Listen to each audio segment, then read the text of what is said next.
común escuchar en estos días, hay una isla de plástico en medio del Océano Pacífico. O ver imágenes como esta, o ver cuando vamos por la ruta plásticos pegados en los alambrados y cosas por el estilo. Ante ese tipo de imágenes surgen posiciones como hay que prohibir los plásticos. Posiciones completamente fundamentalistas. Y ante esas posiciones, entonces, desde hace más de 30 años que trabajo con plásticos, me pregunto, y les he preguntado a los fundamentalistas, ¿ustedes se imaginan vivir sin plásticos? ¿Se imaginan que a partir de mañana no usemos más plásticos? Les propongo un pequeño ejercicio de abstracción. Vamos a pensar en este momento, mirarnos a nosotros mismos, a ver qué estamos usando de plásticos. Empecemos por los anteojos, por ejemplo, que yo no los tengo puestos pero los uso. Los anteojos orgánicos. ¿Por qué tendemos a usar cada vez más anteojos orgánicos? Porque son mucho más livianos, mucho más cómodos y más baratos. Además, se consiguen mejores formas en los vidrios. Si seguimos por la boca, adentro de la boca tenemos prótesis. Las últimas prótesis, ¿de qué son? De plástico. No hablemos de los maquillajes y de las tinturas porque seguimos en la misma tendencia. ¿Y qué de los hilos o de los hilados con los que están hechos todos nuestros vestidos, todas nuestras ropas? Más del 98% de los hilados son de algún tipo de fibra polimérica, de algún tipo de fibra de plástico en la actualidad. ¿Por qué? Porque son livianos, porque tienen bajo costo y porque se consiguen performance de abrigo, por ejemplo, o de refrigeración mucho mejores que con unas cuantas fibras naturales. ¿Seguimos? Pensemos en el calzado. Muy poco calzado es de cuero, pero aún ese calzado de cuero que tiene una suela que es de goma en general y tiene un forro interno que es de algún tipo de plástico. Y si seguimos por los bolsos, lo mismo. ¿Y qué hay adentro de los bolsos? El celular, la virome, etcétera, etcétera, etcétera, las cartucheras, ese tipo de cosas, ¿de qué son? De plásticos. Ok. ¿Y en qué vinimos? ¿En qué vinimos hasta acá? Si vinimos en algún medio público, vinimos en automóvil, ustedes saben que más del 60% en volumen de un automóvil actual es de un material plástico. Eso equivale más o menos al 40% en peso. Podríamos tener entonces, si hacemos una abstracción de repente y decimos, bueno, ok, no más plásticos. ¡Pic! Se van los plásticos. Estamos desnudos, no usamos más celulares, no tenemos más gomas en los autos. Volvemos a los automóviles con gomas. Mejor dicho, con gomas no. Fíjense hasta qué punto, con ruedas de madera, hasta qué punto tenemos internalizado el plástico que en vez de decir rueda decimos goma. Ahora bien, ¿podemos hacer eso? ¿Tiene sentido hacer eso? ¿Tiene sentido ser fundamentalista a ese nivel? Y acá cabe una pregunta entonces. Por un lado, los queremos prohibir, pero por el otro lado los usamos continuamente. Entonces, ¿los plásticos son buenos o son malos? ¿Son ángeles o son demonios? ¿Qué son los plásticos? Si ustedes se ponen a pensar en la cantidad de alimentos que llegan en este momento a grandes urbes, al centro de una gran urbe como Buenos Aires, en excelentes condiciones alimentarias, y se fijan por qué, se van a dar cuenta que para lograr eso los plásticos fueron imprescindibles. Eso se logra gracias a un envase particular, a un envase a medida. ¿Qué otras cosas, qué otros beneficios han traído los plásticos? Piensen que han permitido bajar la cantidad de bacterias y virus en su propagación en los hospitales a partir del uso de catéteres, cánulas, etcétera, etcétera. Y además permiten la cicatrización mucho más rápida de heridas a partir de parches determinados y las suturas, etcétera, etcétera, etcétera. De nuevo entonces, preguntémonos un poquitito, ¿los plásticos son buenos o son malos? Veamos, en los ejemplos que yo les he dado hasta el momento, si nosotros vemos el tiempo de vida útil de esos plásticos, vemos básicamente, los podemos dividir en dos grupos. Los plásticos de larga duración o de larga vida y los plásticos de corta vida. Entre los primeros tenemos los de los automóviles, los de las prótesis, los de los dientes, etcétera, etcétera. En los segundos tenemos todo aquello que viene de material descartable, envases.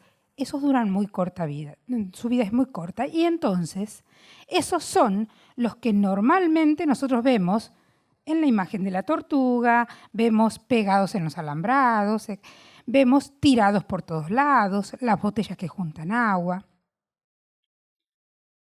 Sin embargo, esos materiales que vemos por todos lados son materiales que, si bien no son biodegradables, son inocuos al medio ambiente desde su punto de vista de la droga con la que fueron hechos.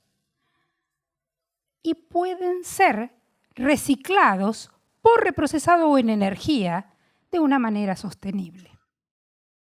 Y a nuestra respuesta, a nuestra pregunta, ¿son buenos o son malos? ¿Cuál es la respuesta? Pues ni lo uno ni lo otro. El problema no es el material, el problema es el que lo usa.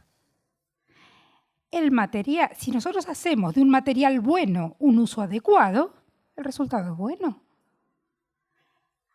Así entonces, el secreto parece ser el gran secreto de todas las cosas en esta vida. Hacernos cargo de lo que hacemos y de lo que tiramos, particularmente en los plásticos, de lo que usamos y de lo que tiramos.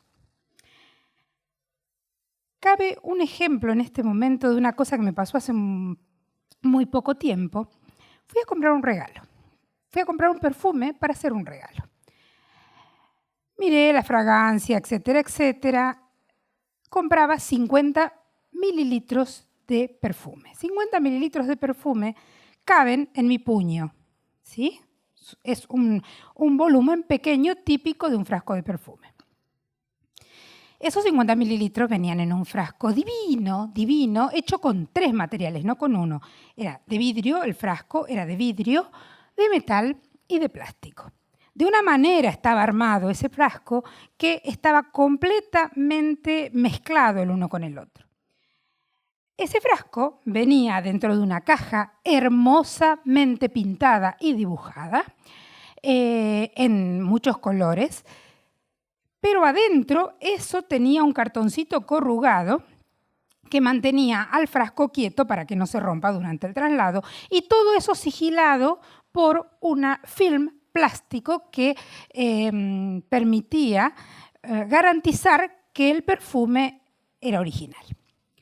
Así estaba en la góndola, entonces, o en el estante, la persona que me lo vendió lo tomó de ahí y me preguntó si era para regalo, pues sí era para regalo, y ahí entonces empezó, le puso un envoltorio muy bonito, precioso, lleno de colorines, etcétera, etcétera, y un moño que era más grande que la caja del perfume, y a su vez lo metió adentro de una bolsa de cartón hermosamente impresa con también un plastificado externo, y como si esto fuera poco, tomó una especie de papel y le puso unas alas que hacían así en la bolsa, y afuera otro moño con una bolsita para que yo pusiera la tarjetita que dijera para Pirula de Silvia.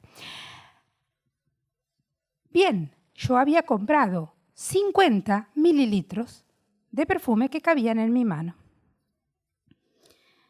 Sinceramente, la bolsa era preciosa. Realmente era bonito lo que yo estaba viendo, lo que estaba regalando.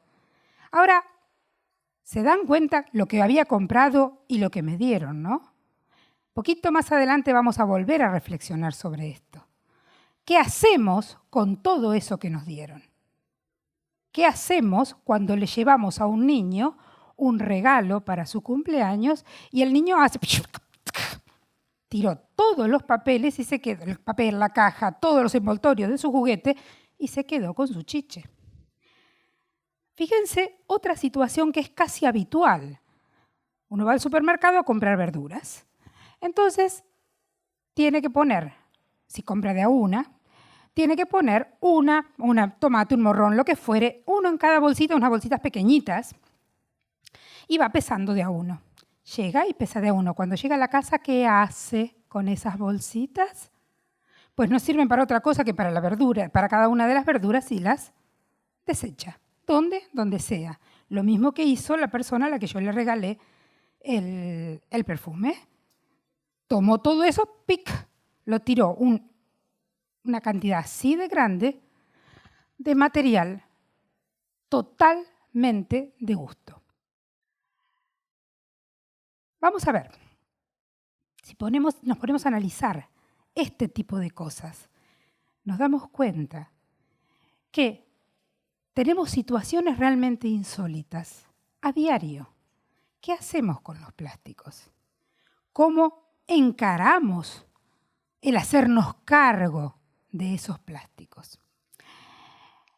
En mis más de 30 años de trabajo he escuchado sesudísimas discusiones sobre si una bolsa entra en el mar, la tortuga cree que es una medusa, entonces pasa esto. Eso, el otro dice, sí, claro, porque si se mete adentro del esqueleto de plástico la tortuga, le pasa lo que la tortuga que les mostré. Pero nadie, absolutamente nadie, dice nada respecto de cómo hizo esa bolsa para llegar ahí. De por qué no nos hacemos cargo nosotros de lo que hacemos y generamos.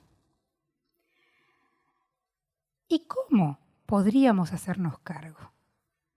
¿Qué podríamos hacer? Y cuando me quedé reflexionando yo a partir del precioso regalo que le llevé a mi amiga, lo primero sería poder pensar un poquito entre ¿le llevo esa bellísima cosa o al menos, o me ahorro todo eso y le llevo solamente la cajita? Porque esa no la puedo, no, por el momento, en este momento no puedo sacarme esa cajita, lo que tenía la cajita de encima. Pero ahorro un montón. En la medida que podamos en casa no usar descartables, por ejemplo. Esa es otra de las maneras. ¿Por qué no pesar las verduras de a una y ponerlas, pedir en el supermercado, aunque a veces no nos dejen, exigir, insistir, poner todas las verduras en una? Lo importante, creo, es no perder el eje de las responsabilidades, el eje del hacernos cargo, el eje de que el material es un material en sí mismo. Si nosotros hubiésemos puesto las verduras en vez de una en cada bolsita de plástico, una en cada bolsita de cartón, hubiésemos tirado los cartones como tiramos el plástico y hubiese sido lo mismo. ¿Se dan cuenta que el material no es el problema, sino la persona que lo usa? Así entonces, si nosotros somos coherentes y hacemos un uso racional de los materiales que nos rodean, primero minimizando la cantidad, ejemplo, de la compra con el packaging. Y segundo, bueno, pero la basura que no nos queda otra y generamos, ¿qué hacemos con esa? Allí tenemos algunas posibilidades que, si hicimos coherentemente la primera parte, tenemos primero menos basura. Y segundo, la otra cosa que sí seguramente tenemos es derecho a exigir a las instituciones o a las empresas que las generan o las ponen en el mercado, que generen sistemas de gestión integral de esos residuos. Pero por lo pronto colaborar con los que hay. Esa es la idea con la que quisiera que nos fuéramos todos un poco hoy. Hacernos cargo. Porque la pregunta es, ¿vos estás dispuesto a hacerte cargo de lo que generás, de lo que usás, los plásticos que usás y tirás? ¿Estás dispuesto a generar un mundo mejor, ¿qué vas a hacer para ese cambio? Muchas gracias.